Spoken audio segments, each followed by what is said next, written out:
Justermiddag wie in de Bonifatiekapel in Dokkum de presentatie van de eerste gedichtenbundel van Marian Rijnka. Verloren verlangen en verstild verdriet. Marian is hier bij ons in de studio. Marian, welkom. Ja, dankjewel.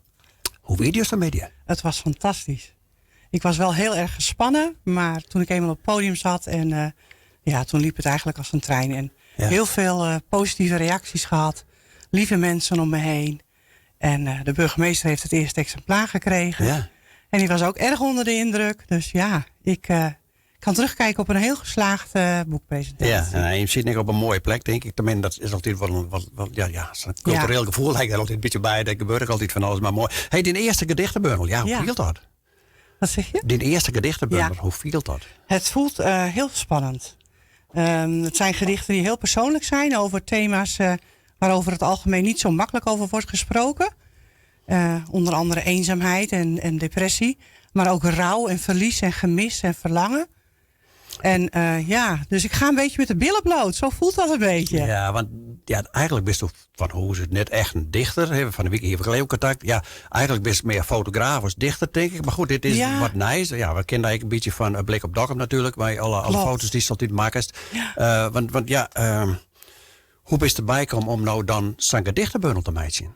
Ja, nou, in principe schreef ik ook al vroeger als tienermeisje gedichten. Maar ja, dat ging dan over kalverliefde. En dat had niet zoveel dat stelde niet zo heel veel voor.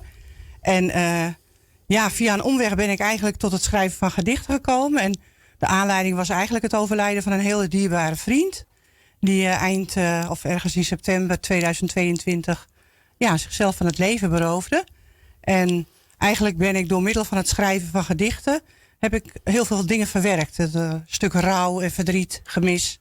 Ja. Dat komt heel erg in mijn gedichten naar voren. Ja, maar de titel van het boek natuurlijk verwijst ik heel bord naar verdriet, pine, versterren eigenlijk, dat zei ze al. En dat weer eigenlijk vandaar een directe onleiding om die gedichten te maken. Want een vriend van die zij kreeg al die het zelfmoordpleeg. Ja.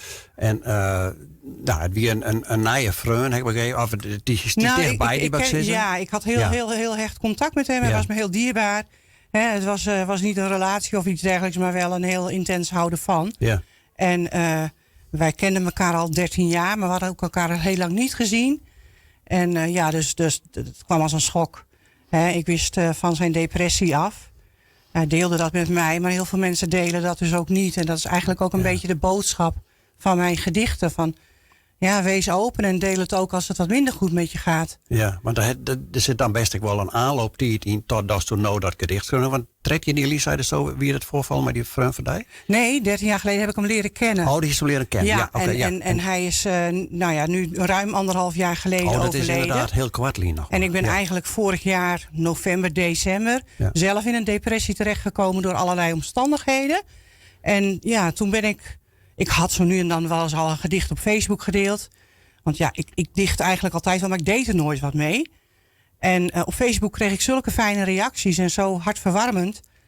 Dat ik in december eigenlijk door aanleiding van een goede vriend die ook dichter is. En die zei, je moet er echt wat mee doen, Marjan. Ja. En toen ben ik eigenlijk serieus gaan schrijven. En 21 maart had ik 85 gedichten op papier. En daarvan heb ik er 71 ingestuurd. En nog geen 4 maanden later is mijn boek daar. Dat is wel een hele productie. Maar goed, toen zei de al van die het had een vorm was van rouwverwerking. Klopt. En viel het nou ook oors dat het nou op papier zit in die proces van rouwverwerking? Want die overlier van dierbaren die overleden is het maar heel kwaad natuurlijk. Ja, nou in principe, rouw kent natuurlijk geen tijd. Dus dat stukje gemis blijft sowieso. En ik schrijf ook in een van mijn gedichten van de tranen zijn gedroogd. Maar vergeten doe je het niet. Nee. Hij blijft altijd in mijn hart. En ik wil eigenlijk door middel van mijn gedichten ook aangeven, er is meer, weet je. En iemand is niet echt weg. Nee. En daarom koos ik ook voor de kleur paars. De hele thema van de boekpresentatie was ook in paars. De kleur van spiritualiteit, maar ook de kleur van rouw. Ja. En ik hoop dat mensen toch een stukje aanmoediging krijgen of bemoediging krijgen en hoop. Ook in periodes van depressie. Ja, dat het ook weer beter kan gaan met je. Want hij staat op die manier reacties op kregen van mensen. Ja, het is misschien ook nog een kwart vanzelf. Maar goed, die gedichten hier zullen wat langer maken. Ja. Die daar toch een drempel heen stappen. En zeggen van oké, dat kunnen we met elkaar delen. Want Gisteren kwamen tijdens de boekpresentatie meerdere verhalen naar boven over mensen die kort geleden ook mensen door zelfdoding hebben verloren. Ja. En die ondervinden wel heel veel steun in de gedichten die ik schrijf. En heel veel herkenning ook. Het gevoel dat je daar niet alleen in staat. Want het is het is heel anders een overlijden door zelfdoding als door ziekte of ouderdom. En dat maakt het hele rouwproces ook best wel anders. Ja.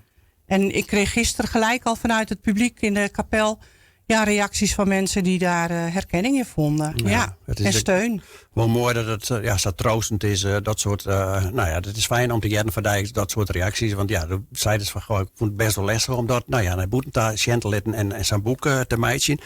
Ja, nou, we zitten een beetje aan de tijd, want wij kunnen nog heel lang om trop praten. Denk ik, Maria. Maar ik denk, we moeten het afsluiten. Nou, hartstikke fijn dat je er even komen woest. En het boek is te krijgen en we komen bij de boekhandel. Ja, nou, nog niet bij de boekhandel. Het is te bestellen bij de boekhandel. Ja. En op de webshop van mijn uitgever, boekscout.nl in Soest.